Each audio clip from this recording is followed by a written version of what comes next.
ನಮ್ಮ ಒಂದು ಜೀವನ ಏನಿದೆಯಲ್ವಾ, ಇದು ನಮ್ಮ ಒಂದು ಸ್ವಂತದ್ದು ಅಲ್ಲ. ಇಲ್ಲ ನಾವು ಏನೋ ಒಂದು ದೊಡ್ಡ ಪಂಡಿತರಾಗಬೇಕು, ಸ್ವಾಮಿಗಳಾಗಬೇಕು, ಗಡ್ಡ ಬಿಡಬೇಕು, ಇದು ಟೋಪಿ ಹಾಕಬೇಕು, ಇದು ಏನೂ ಅಲ್ಲ.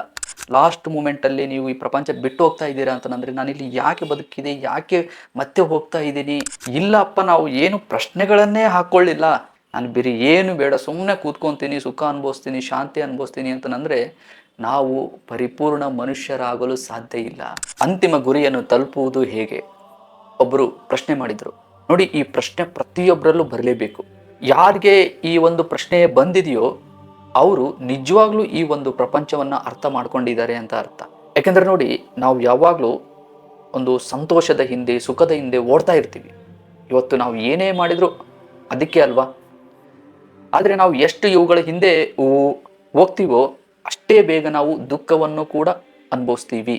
ಜ್ಞಾನ ಇರೋ ವ್ಯಕ್ತಿ ಅನ್ಕೊಂತಾನೆ, ಇಲ್ಲ, ಈ ಒಂದು ಪ್ರಪಂಚದಲ್ಲಿ ಶಾಶ್ವತವಾದ ಸುಖ, ಶಾಂತಿ, ನೆಮ್ಮದಿ ನಾವು ಪಡಿಲಿಕ್ಕೆ ಆಗೋದಿಲ್ಲ ಅಂತ ಹೇಳಿ ಅವನು ಒಂದು ಸತ್ಯವನ್ನು ಗ್ರಹಿಸ್ತಾನೆ. ಏನು ಗೊತ್ತಾ, ಎಲ್ಲರಿಗಿನ್ನ ಮೀರಿ ಏನೋ ಒಂದು ಶಕ್ತಿ ಇದೆ. ಅಂದರೆ ನನ್ನ ಸ್ವಂತ ಮನೆ ಅನ್ನೋದಿದೆ. ಇದು ನನ್ನ ಸ್ವಂತ ಮನೆಯಲ್ಲ, ನಾನು ವಾಸ ಮಾಡೋ ಸ್ಥಳನೇ ಬೇರೆ ಇದೆ ಅಂತ ಅನಿಸುತ್ತೆ ವ್ಯಕ್ತಿಗೆ. ನೋಡಿ, ಈ ರೀತಿ ಅನ್ನಿಸ್ಬೇಕು ಪ್ರತಿಯೊಬ್ಬರಿಗೂ. ನಿಮಗಿದು ಅನಿಸ್ಲಿಲ್ಲ ಅಂತಂದರೆ ಈ ಒಂದು ಪ್ರಪಂಚದ ಒಂದು ಆಡಂಬರದಲ್ಲಿ ಪೂರ್ತಿಯಾಗಿ ಮುಳುಗೋಗಿದ್ದೀರಾ, ನಿಮ್ಮ ಮನಸ್ಸು ಪೂರ್ತಿಯಾಗಿ ಇದರಲ್ಲಿ ಮುಳುಗೋಗಿದೆ ಅಂತ ಅರ್ಥ. ನೋಡಿ, ಈಗ ನಾವು ಇದ್ರ ಬಗ್ಗೆ ಯೋಚನೆ ಮಾಡಿದರೆ ಅಂತಿಮ ಗುರಿ ಯಾವುದು? ನಮಗಿದು ಗೊತ್ತಾಗಬೇಕು ಅಂತಂದರೆ ಫಸ್ಟ್ ನಾವಿಲ್ಲಿ ಹೇಗೆ ಬಂದ್ವಿ ಅನ್ನೋದು ಗೊತ್ತಾಗಬೇಕು. ಇದನ್ನು ತಿಳ್ಕೋಬೇಕು ಅಂತಂದರೆ ಏನೊಂದು ದೊಡ್ಡ ಮಹಾವಿದ್ಯೆ ಅಲ್ಲ, ಸಾಕಷ್ಟು ಪುಸ್ತಕಗಳನ್ನು ಓದಬೇಕು, ಒಂದು ದೊಡ್ಡ ಪಂಡಿತ ಆಗಬೇಕು ಅನ್ನೋದು ಏನೂ ಇಲ್ಲ. ಏನಂದರೆ ಸ್ವಲ್ಪ ಯೋಚಿಸಬೇಕು ಅಷ್ಟೇ, ಯೋಚಿಸಬೇಕು. ನೋಡಿ, ನಾವು ಈ ಭೂಮಿ ಮೇಲೆ ಬರ್ತೀವಿ ಅಂತ ನಮಗೆ ಗೊತ್ತಿದ್ದಿಲ್ಲ ಅಲ್ವಾ. ನಾವು ಈ ಭೂಮಿ ಮೇಲೆ ಹೇಗೆ ಬಂದ್ವಿ? ಇವಾಗ ನೋಡಿ, ಈಗ ತಾನೇ ಹುಟ್ಟಿರೋ ಮಗು ಅಂತ ಅನ್ಕೊಳ್ಳಿ ನೀವು, ಓಕೆನಾ? ಬೇರೆ ಒಂದು ಯಾವ್ದಾದ್ರು ಒಂದು ಮಗುವನ್ನು ನೀವು ನೋಡ್ತಾ ಇರ್ತೀರಲ್ವಾ, ಆ ಮಗುವನ್ನೇ ನೀವು ಅಂತ ಅನ್ಕೊಳ್ಳಿ. ಅನ್ಕೊಂಡು ಒಂದು ಸ್ವಲ್ಪ ಯೋಚನೆ ಮಾಡಿ ಅಷ್ಟೇ. ನಾನು ಹುಟ್ಟಿದಾಗ ಇದೇ ರೀತಿಯಲ್ಲಿ ನಾನು ಹುಟ್ಟಿದ್ದೀನಿ, ಆದರೆ ನನ್ನದೇ ಆದ ಒಂದು ರೂಪ ಇದೆ. ಈ ಒಂದು ರೂಪ ಹೇಗೆ ಬಂತು ನನಗೆ? ಹೇಗೆ ಬಂತು? ಸ್ವಲ್ಪ ಯೋಚನೆ ಮಾಡಿ. ಇದ್ರ ಬಗ್ಗೆ ತುಂಬ ಜನ ಯೋಚನೆ ಮಾಡೋದಿಲ್ಲ, ಬಟ್ ಯೋಚನೆ ಮಾಡಬೇಕು ಇದ್ರ ಬಗ್ಗೆ. ಯಾಕಂದರೆ ಇದೊಂದು ದೊಡ್ಡದಾದ ಒಂದು ಅದ್ಭುತ. ಇದು ಅದ್ಭುತ. ಯಾಕಂದರೆ ತಾಯಿ ಹೊಟ್ಟೆಯಲ್ಲಿ ನಮಗೆ ರೂಪಗಳು ಆಗ್ತವೆ, ನಮಗೆ ಕಣ್ಣು ಆಗುತ್ತೆ, ಕಿವಿ ಬರುತ್ತೆ, ಮತ್ತು ಸುಂದರವಾದ ರೂಪ ಆಗುತ್ತೆ ಅಂತಂದರೆ ಇದು ಹೇಗಾಗುತ್ತೆ? ಇವಾಗ ನೋಡಿ, ಇದನ್ನೇನಾದ್ರು ನಮ್ಮ ತಂದೆ ತಾಯಿ ಮಾಡಿದಾರಾ ಅಥವಾ ಇದನ್ನ ಬಯಸಿದಾರ? ಇದೇ ರೀತಿಯಲ್ಲಿ ನನ್ನ ಮಗನ ಕಣ್ಣಿರಬೇಕು, ಇದೇ ರೀತಿಯಲ್ಲಿ ನನ್ನ ಮಗನ ಬಾಯಿ ಇರಬೇಕು, ನನ್ನ ಮಗ ಇದೇ ರೂಪದಲ್ಲಿ ಹುಟ್ಟಬೇಕು, ಇಲ್ಲ ನನ್ನ ಮಗ ಗಂಡ ಆಗಬೇಕು, ಹೆಣ್ಣಾಗಬೇಕು, ನಮ್ಮ ತಂದೆ ತಾಯಿ ಇದನ್ನ ನಿರ್ಧಾರ ಮಾಡಿದಾರಾ? ಇಲ್ಲ. ಇದು ಯಾರ ಕೈಯಲ್ಲೂ ಇಲ್ಲ. ಇದು ತಾಯಿ ಹೊಟ್ಟೆಯಲ್ಲಿ ಬೆಳೆಯೋ ಒಂದು ಮಗುವಿನ ಬೆಳವಣಿಗೆ ಇದೆ ಅಲ್ವಾ, ಇದು ಯಾರ ಕೈಯಲ್ಲಿ ಇಲ್ಲ. ಹಾಗಾದ್ರೆ ಇದು ಹೇಗಾಗ್ತಾ ಇದೆ? ಸ್ವಲ್ಪ ಯೋಚನೆ ಮಾಡಿ, ಇಲ್ಲೇ ಉತ್ತರ ಸಿಗುತ್ತೆ ನಾವು ಎಲ್ಲಿಂದ ಬಂದ್ವಿ ಅಂತ ಹೇಳಿ. ನಾವು ಅದನ್ನ ಕಣ್ಣಾರೆ ನೋಡ್ಬೇಕಾಗಿಲ್ಲ, ಬಟ್ ಈ ತರ ಯೋಚನೆ ಮಾಡೋದ್ರಿಂದ ನಾವು ಇದನ್ನ ಗ್ರಹಿಸ್ಬೋದು. ಇವಾಗ ನೋಡಿ, ಒಂದು ಯಾವ್ದಾದ್ರು ಒಂದು ರೂಪ ಇದೆ, ಒಂದು ಮೂರ್ತಿ ಇದೆ ಅನ್ಕೊಳ್ಳಿ, ಓಕೆನಾ? ಒಂದು ಮೂರ್ತಿ ಬೇಡ, ಒಂದು ಚಿತ್ರ ಇದೆ ಅನ್ಕೊಳ್ಳಿ. ಆ ಒಂದು ಚಿತ್ರ ತನ್ನಷ್ಟಕ್ಕೆ ತಾನೇ ಆಗಿದೆ ಅಂತ ಹೇಳಿ ನಾವೇನು ಅನ್ಕೊಂತೀವ? ಇಲ್ಲ, ಸಾಧ್ಯನೇ ಇಲ್ಲ. ಯಾಕಂದ್ರೆ ಆ ಒಂದು ಚಿತ್ರದಲ್ಲಿ ಬೇರೆ ಬೇರೆ ರೀತಿಯಾದ ಬಣ್ಣಗಳಿದಾವೆ, ಮತ್ತೆ ಶೇಪ್ ಇರುತ್ತೆ. ಇವು ಎಲ್ಲವೂ ಇರುವಾಗ, ಇಲ್ಲ, ಆ ಒಂದು ಚಿತ್ರವನ್ನ ಯಾರೋ ಒಬ್ಬ ವ್ಯಕ್ತಿ ಬಿಡಿಸಿದಾನೆ ಅಂತಂದು ನಾವು ಹೇಳ್ತೀವಿ. ಅಂದ್ರೆ ನಮ್ಮ ಬುದ್ಧಿನೇ ಇದನ್ನ ಒಪ್ಕೊಳ್ಳುತ್ತೆ. ಇದೇ ರೀತಿಯಲ್ಲಿ ನೋಡಿ, ನಾವು ತಾಯಿ ಹೊಟ್ಟೆಯಲ್ಲಿ ಬೆಳೀತಾ ಇರ್ತೀವಲ್ವಾ, ಆಗ ನಮಗೊಂದು ರೂಪ ಆಗ್ತಾ ಇರುತ್ತೆ. ಈ ರೂಪ ತನ್ನಷ್ಟಕ್ಕೆ ತಾನೇ ಆಗಿದೆಯಾ? ಇಲ್ಲ. ಖಂಡಿತವಾಗಿಯೂ ಇದರ ಹಿಂದೆ ಒಂದು ಶಕ್ತಿ ಇದ್ದೇ ಇದೆ, ಶಕ್ತಿ ಇದ್ದೇ ಇದೆ. ಬಟ್ ಆ ಒಂದು ಶಕ್ತಿ ಹೇಗಿದೆ, ಎಲ್ಲಿದೆ ಅನ್ನೋದು ನಮಗೆ ಗೊತ್ತಿಲ್ಲ. ಒಟ್ಟಿನಲ್ಲಿ ನಮ್ಮನ್ನು ಸೃಷ್ಟಿ ಮಾಡಿರೋ ಒಂದು ಶಕ್ತಿ ಇದೆ. ಅಂದರೆ ನಮಗಿಲ್ಲಿ ಒಂದು ಸೂಕ್ಷ್ಮವಾದ ವಿಷಯ ಏನು ಗೊತ್ತಾಗುತ್ತೆ ಅಂತಂದರೆ, ನಾವು ಈ ಒಂದು ಪ್ರಪಂಚಕ್ಕೆ ಬಂದಿದ್ದೀವಿ ಅಂತಂದರೆ ನಮಗೆ ಒಂದು ಶಕ್ತಿ ಈ ಒಂದು ಪ್ರಪಂಚಕ್ಕೆ ಕಳಿಸಿದೆ. ನಾವು ಅದೇ ಒಂದು ಶಕ್ತಿಯನ್ನು ನಾವು ದೇವರು ಅಂತ ಹೇಳ್ತೀವಿ. ಮತ್ತೊಬ್ಬರು ಅವರವರ ಭಾಷೆಯಲ್ಲಿ ಅದನ್ನು ಏನಂತ ಹೇಳ್ತಾರೋ ಅದನ್ನು ಹೇಳ್ತಾರೆ. ಬಟ್ ಇನ್ನೊಂದೇನೆಂದ್ರೆ ನೋಡಿ, ಈ ಒಂದು ಶಕ್ತಿಗೆ ನೀವು ಹೆಸರು ಕೊಡದೇ ಇರೋದೇ ಒಳ್ಳೆಯದು, ಕೊಡದೇ ಇರೋದೇ ಒಳ್ಳೆಯದು. ಯಾಕೆ ಅಂತಂದ್ರೆ ನೋಡಿ, ಈಗ ನಾವು ಒಂದು ಶಿವ ಬ್ರಹ್ಮ ಅಂತ ಇದು ಹೇಳಿದ್ವಿ ಅನ್ಕೊಳ್ಳಿ, ಒಂದು ಜನಾಂಗನ ನಾವು ಕಲ್ಪನೆ ಮಾಡ್ಕೊತೀವಿ, ಒಂದು ರೀತಿಯಾದ ವೇಷಭೂಷಣವನ್ನು ನಾವು ಕಲ್ಪನೆ ಮಾಡ್ಕೊತೀವಿ. ಅದೇ ರೀತಿಯಲ್ಲಿ ಯೆಹೋವ ಅಂತ ಅನ್ಕೊಂಡ್ವಿ ಅನ್ಕೊಳ್ಳಿ, ಓಕೆನಾ, ಆಗ ಒಂದು ಜನಾಂಗವನ್ನು ನಾವು ಕಲ್ಪನೆ ಮಾಡ್ಕೊತೀವಿ. ಅಲ್ಲ ಅಂತ ಅನ್ಕೊಂಡ್ವಿ ಅನ್ಕೊಳ್ಳಿ, ಆಗ ಇನ್ನೊಂದು ಜನಾಂಗವನ್ನು ಕಲ್ಪನೆ ಮಾಡ್ಕೊತೀವಿ. ಬಟ್ ಇರೋ ಸತ್ಯ ಏನು ಅಂತಂದ್ರೆ, ಆ ಒಂದು ಸತ್ಯ ನಮಗೆ ಕಲ್ಪನೆಗಳಿಗೆ ಬರೋದಿಲ್ಲ, ಅದು ಕಲ್ಪನೆಗಳಿಗೆ ಬರೋದಿಲ್ಲ. ಇಲ್ಲ ನೀವು ಎಲ್ಲ ಹೆಸರುಗಳನ್ನು ಒಪ್ಕೊಂತೀವಿ, ಇಲ್ಲ ನಾವು ದೇವನೊಬ್ಬ ನಾಮ ಹಲವು ಈ ರೀತಿಯಲ್ಲಿ ಒಪ್ಕೊಂತೀರಿ ಅಂದರೆ ಓಕೆ, ನಿಮ್ಮ ಒಂದು ಜ್ಞಾನ ಉನ್ನತ ಮಟ್ಟದಲ್ಲಿ ಇದೆ ಅಂತ ಅರ್ಥ. ಆದರೆ ಇಲ್ಲ ನಾನು ದೇವರು ಅಂದರೆ ಇದೇ ಹೆಸರಲ್ಲೇ ನಾನು ಇದೆ ಅಂತ ಹೇಳಿ ಭಾವಿಸ್ತೀನಿ, ಇದೇ ಜನಾಂಗದಲ್ಲಿದೆ, ಇದು ಮಾತ್ರ ಸತ್ಯ ಅಂತ ಹೇಳಿ ನೀವು ಭಾವಿಸ್ತಿದ್ದೀರಾ ಅಂತಂದರೆ ನಿಜವಾಗ್ಲೂ ಆ ಒಂದು ಸತ್ಯವನ್ನು ನೀವು ಸರಿಯಾಗಿ ಅರಿತಿಲ್ಲ, ಅದ್ರ ಜ್ಞಾನ ನಿಮಗೆ ಸಿಗ್ತಾ ಇಲ್ಲ ಅಂತ ಅರ್ಥ. ಅಕಸ್ಮಾತಾಗಿ ನೀವು ಅಂತ ಯಾವುದೋ ಒಂದು ಜನಾಂಗಕ್ಕೆ ಒಂದು ಬಂದಿಯಾದ್ರಿ ಅಂತಂದ್ರೆ, ಅಂದರೆ ಅದೇ ಸತ್ಯ ಅಂತ ಹಿಡ್ಕೊಂಡು ಕೂತ್ಕೊಂಡ್ರಿ ಅಂತಂದ್ರೆ ಆ ಒಂದು ಪರಮ ಸತ್ಯವನ್ನ ತಿಳ್ಕೊಳ್ಳೋದ್ರಲ್ಲಿ ತುಂಬಾನೇ ಅಂದರೆ ತುಂಬಾನೇ ಹಿಂದೆ ಉಳಿತೀರಾ. ಹಾಗಾಗಿ ನಮ್ಮನ್ನ ಸೃಷ್ಟಿ ಮಾಡಿರೋ ಒಂದು ಶಕ್ತಿ ಇದೆ. ಅದು ಏನಂದ್ರೆ ನಮ್ಮ ಊಹೆಗೂ ಬರೋದಿಲ್ಲ, ಅದು ನಮಗೆ ಕಣ್ಣಿಗೆ ಕಾಣಿಸೋದಿಲ್ಲ, ಮತ್ತದ್ರ ಹೆಸರು ಹೆಣ್ಣು ಗಂಡು ಅದು ಏನು ಅನ್ನೋದು ನಮಗೆ ಗೊತ್ತಿಲ್ಲ. ಒಟ್ಟಿನಲ್ಲಿ ನಮ್ಮನ್ನು ಸೃಷ್ಟಿ ಮಾಡಿರೋ ಒಂದು ಶಕ್ತಿ ಇದೆ. ಸೊ ಇದರಿಂದ ನಮಗೇನು ಗೊತ್ತಾಗುತ್ತೆ ಅಂದರೆ, ನಾವು ಒಂದು ಶಕ್ತಿಯ ಅಡಿಯಲ್ಲಿ ಬದುಕ್ತಾ ಇದ್ವಿ. ಅಂದರೆ ನಮ್ಮ ಒಂದು ಜೀವನ ಏನಿದೆಯಲ್ವಾ, ಇದು ನಮ್ಮ ಒಂದು ಸ್ವಂತದ್ದು ಅಲ್ಲ. ಇವಾಗ ನಾವು ಹೇಗೆ ಬಂದ್ವಿ ಅನ್ನೋದು ಗೊತ್ತಾಯ್ತು. ಈಗ ನಾವು ಎಲ್ಲಿಗೆ ಹೋಗಬೇಕು, ಜೀವನದ ಮುಖ್ಯ ಉದ್ದೇಶ ಏನು, ಇದು ತುಂಬ ಅಂದರೆ ತುಂಬಾ ಇಂಪಾರ್ಟೆಂಟ್ ಸ್ನೇಹಿತರೆ. ಜೀವನದ ಉದ್ದೇಶ ಏನು, ಈ ಒಂದು ಪ್ರಶ್ನೆ ನೀವು ಹಾಕ್ಕೊಳ್ಳೇಬೇಕು ನಿಮ್ಮ ಮನಸ್ಸಲ್ಲಿ. ಯಾಕೆಂದರೆ ಈ ಒಂದು ಸತ್ಯವನ್ನು ತಿಳ್ಕೊಳ್ಳೋ ಕೆಪಾಸಿಟಿ ಮನುಷ್ಯನಿಗೆ ಮಾತ್ರ ಇದೆ, ನಮಗೆ ಮಾತ್ರ ಇದೆ, ಬೇರೆ ಯಾವ ಜೀವಿಗಳಿಗೂ ಇಲ್ಲ. ಕೆಲವೊಬ್ರು ಹೇಳ್ತಾರೆ ಜೀವನದ ಉದ್ದೇಶ ಏನು, ನಾವಿಲ್ಲಿ ಯಾಕೆ ಬಂದಿದ್ದೀವಿ, ಇದ್ರ ಬಗ್ಗೆ ಏನು ನೀವು ಪ್ರಶ್ನೆನೇ ಹಾಕೋಬೇಡಿ, ತಿಳ್ಕೊಳ್ಳೋಕ್ಕೂ ಹೋಗಬೇಡಿ. ಜೀವನ ಅಂದರೆ ಸುಮ್ಮನೆ ಜೀವಿಸೋದು, ಸುಖ ಪಡೋದು ಅಂತ ಅಷ್ಟೇ ಹೇಳ್ತಾರೆ. ನೋಡಿ, ಇದಿಷ್ಟೇ ಜೀವನ ಆಗಿದ್ರೆ ಇಲ್ಲಿ ಸಾಕಷ್ಟು ಜೀವಿಗಳಿದ್ದಾವೆ ಅಲ್ವಾ, ಅವು ಹೇಗೆ ಬದುಕ್ತಾ ಇದ್ದಾವೆ, ಊಟ ನಿದ್ದೆ ಕಾಮ, ಅವಕ್ಕೂ ಪ್ರೀತಿ ಇದೆ, ಕರುಣೆ ಇದೆ, ಭಾವನೆ ಇದೆ, ಅವು ಕೂಡ ಸುಖದಲ್ಲೇ ಬದುಕ್ತಾ ಇದ್ದಾವೆ.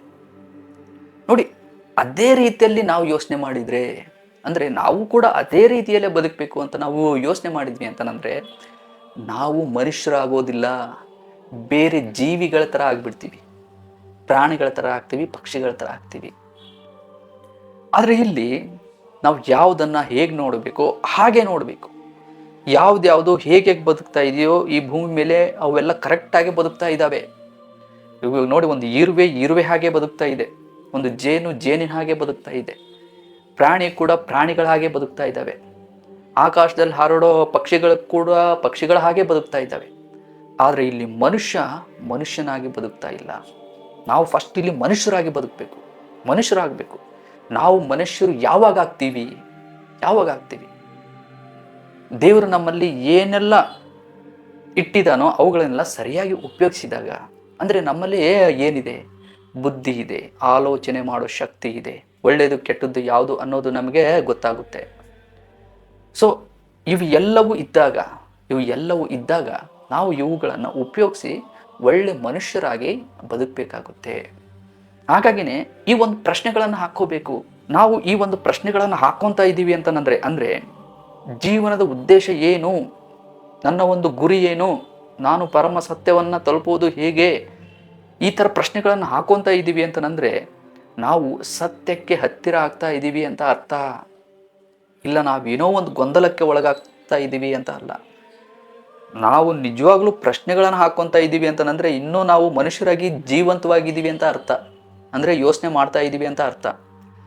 ಇಲ್ಲಪ್ಪ ನಾವು ಏನು ಪ್ರಶ್ನೆಗಳನ್ನೇ ಹಾಕ್ಕೊಳ್ಳಿಲ್ಲ, ಬರೀ ಸುಖದ ಹುಡುಕಾಟದಲ್ಲಿ ನಾನು ಇರ್ತೀನಿ, ನಾನು ಬೇರೆ ಏನು ಬೇಡ, ಸುಮ್ಮನೆ ಕೂತ್ಕೊತೀನಿ, ಸುಖ ಅನುಭವಿಸ್ತೀನಿ, ಶಾಂತಿ ಅನುಭವಿಸ್ತೀನಿ ಅಂತಂದರೆ ನಾವು ಪರಿಪೂರ್ಣ ಮನುಷ್ಯರಾಗಲು ಸಾಧ್ಯ ಇಲ್ಲ, ಸಾಧ್ಯ ಇಲ್ಲ. ನೋಡಿ, ಪ್ರಾಣಿಗಳಿಗೂ ಮತ್ತು ಮನುಷ್ಯನಿಗೂ ಇರೋ ವ್ಯತ್ಯಾಸ ಏನಿದೆ ಹೇಳಿ? ಅವು ಬದುಕ್ತವೆ, ನಾವು ಬದುಕ್ತೀವಿ. ಅಂದರೆ ನಾವು ಸ್ವಲ್ಪ ದೊಡ್ಡ ದೊಡ್ಡ ಬಿಲ್ಡಿಂಗಲ್ಲಿ ಬದುಕ್ತೀವಿ, ಅವು ಪ್ರಕೃತಿಯಲ್ಲಿ ಬದುಕ್ತವೆ. ಅಂದರೆ ಅವುಗಳಿಗೆ ಕೆಪಾಸಿಟಿ ಎಷ್ಟಿದೆಯೋ, ಭಗವಂತ ಅವಕ್ಕೆ ಎಷ್ಟು ಕೆಪಾಸಿಟಿ ಇಟ್ಟಿದ್ದಾನೋ ಅವು ಹಾಗೆ ಬದುಕ್ತವೆ. ಸಾಕಷ್ಟು ಜನರಿಗೆ ಈ ಒಂದು ಪ್ರಶ್ನೆ ಬರೋದಿಲ್ಲ, ಬಂದರೂ ಕೂಡ ಅವರು ತಲೆ ಕೆಡಿಸ್ಕೊಳ್ಳೋದಿಲ್ಲ. ಏನಕ್ಕೆ ಅಂದರೆ ನೋಡಿ, ನಾವು ಯಾವ ರೀತಿ ರೆಡಿ ಆಗಿದ್ದೀವಿ, ನಾವು ಹುಟ್ಟಿದಾಗಿಂದ ಹಿಡಿದು ಇಲ್ಲಿಯವರೆಗೂ ನಮ್ಮನ್ನು ಯಾವ ರೀತಿ ಪ್ರೋಗ್ರಾಮ್ ಮಾಡಲಾಗಿದೆ. ಯಾವ ರೀತಿ ಅಂದರೆ ನಾವು ಓದಬೇಕು, ಸ್ಕೂಲು ಕಾಲೇಜ್ಗೆ ಹೋಗಬೇಕು, ಒಂದು ಒಳ್ಳೆ ಕೆಲಸ ತಗೋಬೇಕು, ಮದುವೆ ಆಗಬೇಕು, ದುಡ್ಡು ಕೂಡಿಡಬೇಕು, ಸೆಟ್ಲ್ ಆಗಬೇಕು. ಇದನ್ನೇ ನಮಗೆ ಆಲ್ರೆಡಿ ತೆರೆಯಲೇ ತುಂಬಿದ್ದಾರೆ. ನಾವು ಜೀವನ ಅಂದರೆ ಇದೆ ಅಂತ ಅಂದ್ಕೊಂಡಿದ್ದೀವಿ, ಇದೆ ಅಂತ. ಆದರೆ ನಾವು ಸಾವಿನ ನಂತರ ಏನಾಗುತ್ತೆ ಅನ್ನೋದನ್ನು ಯೋಚನೆ ಮಾಡ್ತಾ ಇಲ್ಲ. ನೋಡಿ, ಯಾಕೆ ಕೆಲವೊಬ್ರು ಜೀವನದಲ್ಲೇ ಸಿಕ್ಕಾಕೊಂತ ಇದ್ದಾರೆ ಅಂತಂದರೆ, ನಮ್ಮಲ್ಲಿ ಈ ರೀತಿಯಾದ ವಿಷಯಗಳಿದ್ದಾವೆ. ಚೆನ್ನಾಗಿ ಓದಬೇಕು ನಾನು ಅಷ್ಟೇ, ಮತ್ತು ಒಳ್ಳೆ ಕೆಲಸ ತೊಗೋಬೇಕು, ನನಗೆ ಸ್ಯಾಲ್ರಿ ಜಾಸ್ತಿ ಬೇಕು, ದೊಡ್ಡ ದೊಡ್ಡ ಮನೆ ಕಟ್ಟಬೇಕು, ದೊಡ್ಡ ಕಾರ್ ತೊಗೋಬೇಕು, ಲಕ್ಷ ಕೋಟಿ ನಾನು ಹಣವನ್ನು ಕೂಡಿಡಬೇಕು. ಈ ಥರ ನಾವು ಮೊದಲೇ ಅಂದ್ಕೊಂಡ್ವಿ ಅಂತಂದರೆ ನೋಡಿ, ನಾವು ಯಾವಾಗ ಇವುಗಳ ಹಿಂದೆ ಓಡ್ತಾ ಇರ್ತೀವೋ ಆಗ ನಾವು ಅಂದ್ಕೊಂಡಿದ್ದೇನಾದ್ರು ಆಗಲಿಲ್ಲ ಅಂತಂದರೆ ನಮಗಲ್ಲಿ ದುಃಖ ಆಗುತ್ತೆ. ಆ ದುಃಖ ನಮಗೆ ಏನು ಮಾಡುತ್ತೆ? ಕೋಪ ತರಿಸುತ್ತೆ. ಮನುಷ್ಯನಲ್ಲಿ ಕಾಮ, ಕ್ರೋಧ, ಲೋಭ, ಮೋಹ ಹೆಚ್ಚಾಗೋದು ಹೇಗೆ ಅಂತಂದರೆ ಹೀಗೇನೆ. ನೋಡಿ, ನಮ್ಮ ಮೈಂಡಿಗೆ ಏನಾದರೂ ಬೇಕು ಅಂತ ಅದಕ್ಕೆ ನಾವು ಸಿಗ್ನಲ್ ಕೊಟ್ವಿ ಅಂತಂದರೆ ಅದು ಅದಕ್ಕಾಗೇ ಹೋರಾಡ್ತಾ ಇರುತ್ತೆ. ಅಕಸ್ಮಾತಾಗಿ ಅದಕ್ಕೆ ಅದು ಸಿಗಲಿಲ್ಲ ಅಂತಂದರೆ ಮತ್ತೆ ಅದನ್ನು ನಮಗೆ ರಿಮೈಂಡ್ ಮಾಡಿ ಮಾಡಿ ಮಾಡಿ ಹೇಳ್ತಾ ಇರುತ್ತೆ. ನೋಡಿ, ಕೆಟ್ಟ ಯೋಚನೆಗಳು ಯಾಕೆ ಪದೇ ಪದೇ ಬರ್ತವೆ ಅಂತಂದರೆ ಇದೇ ಒಂದು ಕಾರಣದಿಂದಲೇ. ಯಾಕೆಂದರೆ ನಮ್ಮ ಮೈಂಡ್ ಹೇಳ್ತಾ ಇರುತ್ತೆ, ಇಲ್ಲ ನಿನಗೆ ಅದು ಬೇಕು ನೋಡು, ಅದು ಇನ್ನೂ ಪೆಂಡಿಂಗ್ ಇದೆ, ಹಳೆಯ ಫೈಲನ್ನು ನಮಗೆ ಓಪನ್ ಮಾಡಿ ಮಾಡಿ ತೋರಿಸ್ತಾ ಇರುತ್ತೆ. ಅದಕ್ಕೆ ನಮಗೆ ಈ ದೇವರು, ಧರ್ಮ, ಜೀವನ ಮತ್ತು ಮರಣ ಇವುಗಳ ಬಗ್ಗೆ ನಮಗೆ ಯೋಚನೆ ಮಾಡೋಕ್ಕಾಗ್ತಾ ಇಲ್ಲ. ನೋಡಿ, ಜೀವನದಲ್ಲಿ ಎಲ್ಲ ಬೇಕು, ಆಯಿತಾ? ನಾವು ಎಲ್ಲವನ್ನು ಬಿಟ್ಟು ಸತ್ಯದ ಕಡೆಗೆ ಹೋಗಬೇಕು ಅನ್ನೋದು ಏನೂ ಇಲ್ಲ. ಜೀವನದಲ್ಲಿ ದುಡ್ಡು ಬೇಕು, ನಾವು ಚೆನ್ನಾಗಿ ಜ್ಞಾನ ಗಳಿಸ್ಬೇಕು, ಮನೆಯೂ ಕಟ್ಟಬೇಕು, ಹಣನೂ ನಾವು ಗಳಿಸ್ಬೇಕು. ಇದ್ರ ಜೊತೆಗೆ ನಮ್ಮ ಗುರಿ ಏನು, ಅಂತಿಮವಾಗಿ ನಾವು ಏನೆಲ್ಲೇ ಸಾಧಿಸಬೇಕು, ಯಾಕೆ ಬಂದಿದ್ದೀವಿ, ದೇವರು ಅಂದರೆ ಏನು, ಇವುಗಳ ಬಗ್ಗೆನೂ ಕೂಡ ಯೋಚನೆ ಮಾಡಬೇಕು. ಇವನ್ನ ಬಿಟ್ಬಿಟ್ವಿ ಅಂತಂದರೆ ಸೇಮ್ ಪ್ರಾಣಿಗಳು ಹೇಗೆ ಬದುಕ್ತಾ ಇದ್ದವೋ ಅದೇ ರೀತಿಯಲ್ಲೇ ಬದುಕ್ತೀವಿ ನಾವು ಅಷ್ಟೇ. ಹಾಗಾಗಿನೇ ನೀವು ಎಷ್ಟೇ ಬಿಜಿ ಇರಲಿ, ಜೀವನದಲ್ಲಿ ಎಷ್ಟೇ ಬಿಜಿ ಇರಲಿ, ನೀವು ಇವುಗಳ ಬಗ್ಗೆ ನೀವು ಪ್ರಶ್ನೆಗಳನ್ನು ಹಾಕ್ಕೊಳ್ಳಿ. ಯಾಕಂದರೆ ನೋಡಿ, ಲಾಸ್ಟ್ ಮೂಮೆಂಟಲ್ಲಿ ನೀವು ಜೀವನದಲ್ಲಿ ಎಲ್ಲ ಮಾಡಿದ್ದೀರಾ, ಲಾಸ್ಟ್ ಮೂಮೆಂಟಲ್ಲಿ ನೀವು ಈ ಪ್ರಪಂಚ ಬಿಟ್ಟು ಹೋಗ್ತಾ ಇದ್ದೀರಾ ಅಂತಂದರೆ ನಾನಿಲ್ಲಿ ಯಾಕೆ ಬದುಕಿದೆ, ಯಾಕೆ ಮತ್ತೆ ಹೋಗ್ತಾ ಇದ್ದೀನಿ, ನಾನಿಲ್ಲಿ ಯಾಕೆ ಇಷ್ಟು ದಿವಸ ಇದ್ದೆ ಅನ್ನೋ ಒಂದು ಸತ್ಯ ನಿಮಗೆ ಗೊತ್ತಿರಬೇಕು. ಇಲ್ಲ ಅಂತಂದರೆ ನೀವೇನಾದರೂ ಯಾವಾಗಲೂ ಕಳವಳದಲ್ಲೇ ಇರ್ತೀರ, ಒಂದು ಭಯ ಯಾವಾಗಲೂ ಕಾಡ್ತಾ ಇರುತ್ತೆ. ಹಾಗಾಗಿ ಆ ಒಂದು ಭಯದಿಂದ ತಪ್ಪಿಸ್ಕೊಳ್ಳೋಕೆ ನೀವೇನು ಸದಾ ಕಾಲ ನಿಮ್ಮನ್ನು ನೀವು ರಕ್ಷಣೆ ಮಾಡ್ಕೊಳ್ಳೋಕ್ಕೆ ದುಡ್ಡು ಸಂಪಾದನೆ ಮಾಡೋದು, ಏನಂದರೆ ಅದರಿಂದ ಹೋಗೋದು, ಈ ರೀತಿಯಲ್ಲಿ ಮನುಷ್ಯನಲ್ಲಿ ಗುಣಗಳು ಹೆಚ್ಚಾಗ್ತವೆ. ಏನಕ್ಕೆ ಅಂತಂದರೆ ಅವನಿಗೆ ಸತ್ಯ ಗೊತ್ತಿಲ್ಲ ಅಲ್ವಾ. ಹಾಗಾಗಿ ಈ ಒಂದು ಪ್ರಪಂಚದಲ್ಲೇ ನಾನು ಉಳಿಬೇಕು ಅಂತ ಅನ್ಕೊತಾನೆ. ಹಾಗಾಗಿ ಈ ಒಂದು ಪ್ರಪಂಚದಲ್ಲಿ ಸಿಕ್ಕಾಕೊಂಡಿದ್ರಿ ಅಂದರೆ ಇದರಿಂದ ಆಚೆ ಬನ್ನಿ. ಫಸ್ಟ್ ಆಚೆ ಬನ್ನಿ. ಅಂದರೆ ಆಚೆ ಬರೋದು ಅಂದರೆ ಏನು, ಇದ್ರ ಜೊತೆಗೆ ಸತ್ಯದ ಬಗ್ಗೆನೂ ಸ್ವಲ್ಪ ನಾವು ಯೋಚನೆ ಮಾಡಬೇಕು. ಮೊದಲೇ ಹೇಳಿದಾಗೆ ನಾವು ಒಂದು ಶಕ್ತಿ ಕಡೆಯಿಂದ ಬಂದಿದ್ದೀವಲ್ವಾ, ಮತ್ತೆ ನಾವು ಆ ಒಂದು ಶಕ್ತಿಯ ಕಡೆಗೆ ಹೋಗ್ಬೇಕಂದ್ರೆ ಭಗವಂತನ ಕಡೆಗೆ ಹೋಗಬೇಕು. ಈಗ ನಾವು ಭಗವಂತನ ಕಡೆಗೆ ಹೋಗ್ತಾ ಇದ್ದೀವಿ ಅಂತಂದರೆ ಹೇಗೆ ಹೋಗಬೇಕು ಹೇಳಿ? ಇವಾಗ ನೋಡಿ, ಯಾರೋ ಒಂದು ದೊಡ್ಡ ಆಫೀಸರ್ನ ಮೀಟ್ ಮಾಡೋಕ್ಕೆ ಹೋಗ್ತೀವಿ ಅಂತಂದರೆ ಹೇಗೆ ಹೋಗ್ತೀವಿ? ತುಂಬ ಶಿಸ್ತಿನಿಂದ ಹೋಗ್ತೀವಿ ಅಲ್ಲಿ ಅಲ್ವಾ. ಅದೇ ರೀತಿಯಲ್ಲಿ ನಾವು ಭಗವಂತನ ಹತ್ರ ಮರಣದ ನಂತರ ಹೋಗ್ತೀವಿ ಅಂತಂದರೆ ನಮ್ಮ ಒಂದು ತಯಾರಿ ಯಾವ ರೀತಿ ಇರಬೇಕು, ನಮ್ಮ ಒಂದು ಶಿಸ್ತು ಯಾವ ರೀತಿ ಇರಬೇಕು. ಇವಾಗಲೂ ನಾವು ಆಂತರಿಕವಾಗಿ ಶುದ್ಧರಾಗಿರಬೇಕು. ನಮ್ಮನ್ನ ಈ ಒಂದು ಪ್ರಪಂಚದ ಆಸೆಗಳು ಎಷ್ಟೇ ಕಾಡ್ಸಿದ್ರು ಕೂಡ ಭಗವಂತ ಇದ್ದಾನೆ ಅನ್ನೋ ಈ ಒಂದು ಭರವಸೆ ಇದೆ ನೋಡಿ. ಈ ಒಂದು ಭರವಸೆನ ಇಟ್ಕೊಂಡು ನಾವು ಪ್ರತಿದಿನ ಶುದ್ಧರಾಗಿ ಎಷ್ಟೇ ದುರಾಸೆ ಬರಲಿ, ಎಷ್ಟೇ ಕೆಟ್ಟ ಕೆಲಸಗಳನ್ನು ಮಾಡುವಂತಹ ಯೋಚನೆಗಳು ಬರಲಿ, ಅವು ಎಲ್ಲವುಗಳ ವಿರುದ್ಧ ನಾವು ಸ್ವಲ್ಪ ಒಳ್ಳೆತನದಿಂದ ಹೋರಾಡಬೇಕಾಗುತ್ತೆ. ಹೋರಾಡೋದು ಅಂದರೆ ಏನು? ನಮಗೊಂದು ಕೆಟ್ಟ ಯೋಚನೆ ಬಂತು ಅಂತಂದರೆ ನಾವು ಒಳ್ಳೆಯದನ್ನು ಜ್ಞಾಪಿಸ್ಕೊಳ್ಳೋದು. ಮತ್ತಿನ್ನೊಂದೇನು ಅಂತಂದರೆ ಯಾವಾಗಲೂ ಒಳ್ಳೆ ಕೆಲಸಗಳನ್ನು ಮಾಡ್ತಾ ಇರಬೇಕು ಸ್ನೇಹಿತರೆ.